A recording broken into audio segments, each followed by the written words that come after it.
नमस्कार, मी किशोर जगताप, हिंदू जनजागृती समिती। आज या ठिकाणी आम्ही मुक निदर्शन करत आहोत। बांगलादेशमधील हिंदूंवर जे अन्याय अत्याचार सुरू आहेत त्यामध्ये भारत सरकारने हस्तक्षेप करावा या मागणीसाठी आजचे हे मुक आंदोलन या ठिकाणी सुरू आहे। बांगलादेशमधील इस्कॉनचे प्रमुख प्रभू चिन्मय कृष्णदास यांच्यावर जे अन्याय अटक झालेली आहे तर त्यांना बांगलादेश शासनाने विनाअट त्याची सुटका करावी।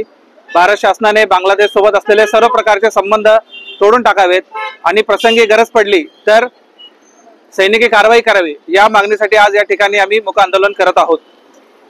नमस्कार, मी आनंद जोशी।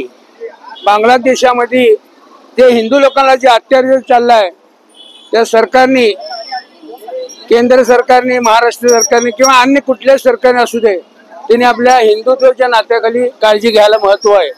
कारण का एक टाइम बांगलादेश आपला जे घटक होता, इंदिरा गांधीने त्या बांगलादेशाला संरक्षण दिलं, पण त्या लोकांनी परत पलटवार करून हिंदू लोकांची हत्या करायले, अन्याय करायले।